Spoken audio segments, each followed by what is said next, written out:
Breakroom begins its nightly broadcast. I'm your announcer, Frere Jacques. Parlez-vous français?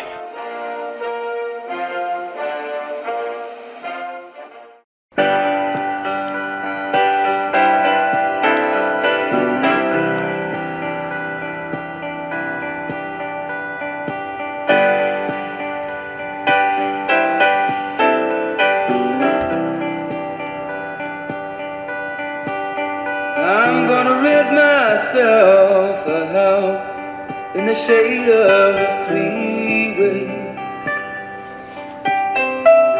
Gonna pack my lunch in the morning and go to work each day.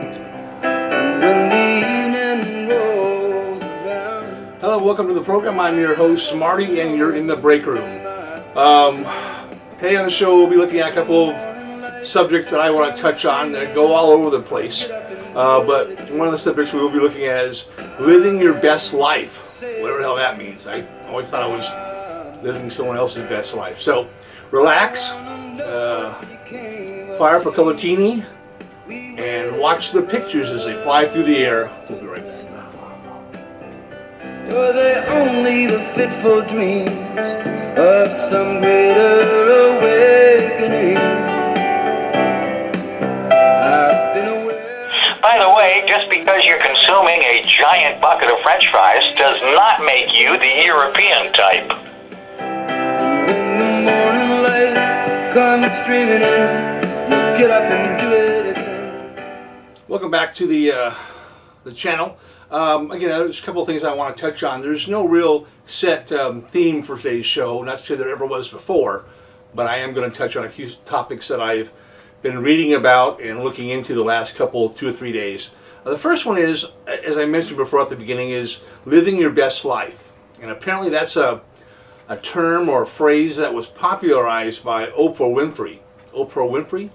And I don't know if she actually made it up or created it or whatever, but I know there was actually a couple of points on the list of how to try at least to live your best life. And I wrote down a couple of them because I thought they were interesting. I want to touch on a few of these.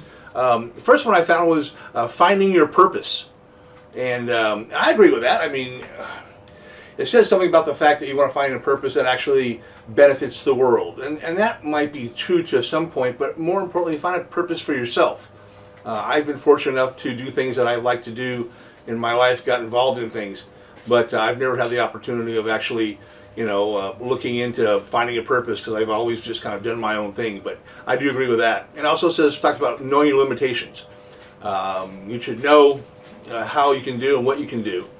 And so, as I speak right now, Anthony just walked into our set, and I'll be talking to him in a little bit. And I'm glad to see he doesn't have a actual cast on his hand. So it could be worse, but I'm sure I'll find out from him after we get done with this program.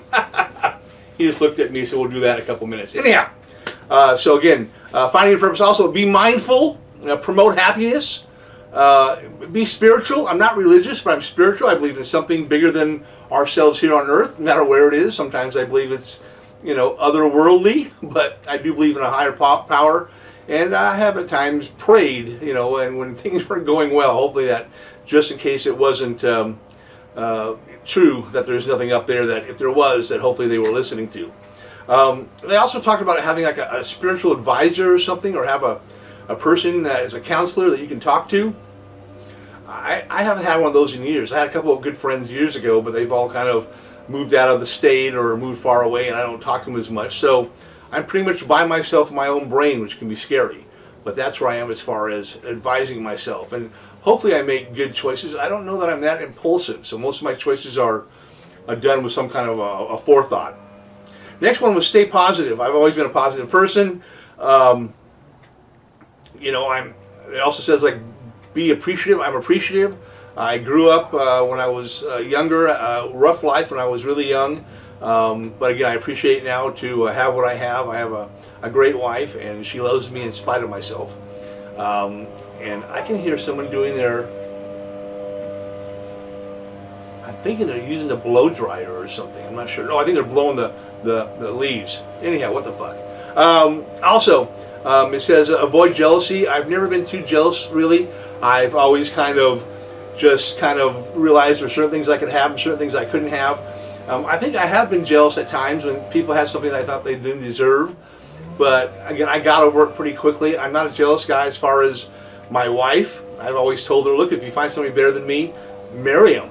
Go, leave me alone. I'm fine. If I'm not working for you, move on. I have no problem with that. I'm not going to make you stay with me in spite of, that I want you. It doesn't work that way. The other thing also was stop complaining. I don't think I complain that often, although I'm complaining right now. So I guess that kind of defeats that point. Next one is take action in your life. And that's kind of like, live a healthy life, a healthy lifestyle. Be positive in your thinking. And I'm trying to live a healthier lifestyle. Like I said, I'm attempting to lose some weight, and I'm attempting to eat better because I do want to be here for a few more years anyhow. So I do that. Also, it talks about being proactive. I'm very proactive. When I started this channel, I kind of started thinking about it a couple years before I even did it because I wanted to kind of think it all the way through. So I am very proactive. And that's probably the other one, was willing to invest. I mean, if you want something, it's going to take time. I think everybody wants everything like now or yesterday, and I'm kind of that way myself at times. But for the most part, I realize things take time and I have to be patient. So I've kind of willed myself to be patient over the years, because there have been times in my life when I am not a patient person. So that's what living your best life is. And I think it's just, man, I mean, you only got one shot at this thing. Why screw it up with jealousy and complaining and having negative thoughts? I mean, I understand that you do have them, but they talked about make something that's negative a positive. The thing about people who complain that they don't have good food to eat. Well, at least you have food to eat. At least you have a place maybe to cook your food. There are people out there that don't have any place to cook their food. So take what you have and kind of look at it from that point. Wow, I want to say aspect. I think ass point is funny. A couple of things I want to talk about on the show today is American flags that are disappearing all over America.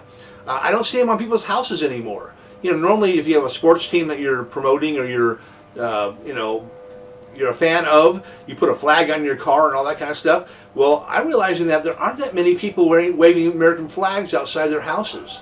So I think that means something. I don't think they're doing it, just kind of haphazardly. I think they're just not happy with America. So the way they're, displaying their upsetness, if that's even a word, is not, waving a flag. And the thing is, I have to be honest that I've had mine down for some time because I have a new hook or thing that goes into my roof and then attach it, and I just haven't done it yet. So I'm as bad as everybody else, but I have good intentions to do it. So again, I'm complaining. Oh God. The other thing I want to talk about is the internet. I saw something somewhere that was talking about how the internet was created to give people information, and it was all about finding information and connecting with other people. I don't think so. I think the internet has turned into affirmation. I mean, people rarely go to websites or look at something that they're not into. I mean, it's just like the TV. I wasn't into soap operas, so I didn't watch soap operas. It wasn't like, well, I should watch soap operas to widen and broaden my knowledge of TV. It didn't matter to me. And the same thing I think is with the internet. I don't think it's there for information. It's there for affirmation. Whatever you believe in, whatever your feeling is about something, whatever you're into, that's what you're going to look up. And sometimes it just kind of solidifies that feeling. And sometimes that's not too good with some of the groups and organizations that are happening in America. They are they're just kind of ramming it down these people's throats, and people are taking it. I want to talk about the fact that there was a couple who sued eBay and got $3 million. Apparently they were stalked by the folks at eBay, actually the CEO of eBay. Apparently the lady, I think the last name was Stein, I might be wrong on that, and her name was Enid, I don't know. Anyhow, she wrote a blog about how the CEO of eBay was making too much money, and he got pissed off. So he sicked the dogs on her. And they wanted to make this poor couple, especially her life just horrible. They were sending them like live spiders in the mail. They got a note from the post office saying we can't sell, or can't rather deliver wet liquids to your house. So they contacted the post office to find out what the wet liquid was. It was like a pig fetus or something crazy. They were sent like a goat's, a pig's head, all bloody. These people were after this poor couple, and it's like they were just, you know, writing a column about how they felt the CEO from eBay was making too much money. And he sicked all the people on him. So eventually 7 people that worked at eBay got busted, and they're paying $3 million. The way they caught him was apparently they were even following this couple around in cars and vans, and they took a picture of the van's license plate, and they looked it up and found out it was a person who worked for eBay, and it kind of went. And finally found out all this stuff that was going on. I mean, they were sending this guy, the husband of this lady who wrote the article, they sent him like a bereavement card saying, "We're sorry to hear about your wife dying." And she wasn't dead yet, but they were kind of insinuating when she's a dead person, you know. And they sent him like a really nice wreath, you know, a bereavement wreath. Just terrible.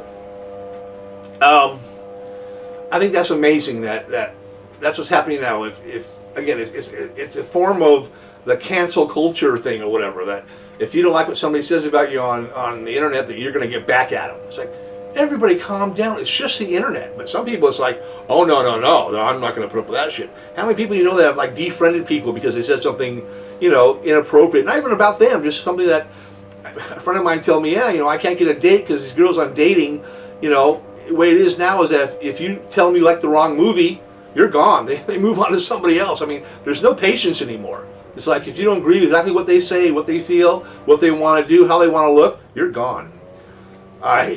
So, we need to get out of here for another break room. And I want to thank you for watching. Of course, watch us next time. And if you can't be with the one you love, honey, love the one you're with. We'll see you next time. Caught between the longing for love and Just have to take myself out back and beat the living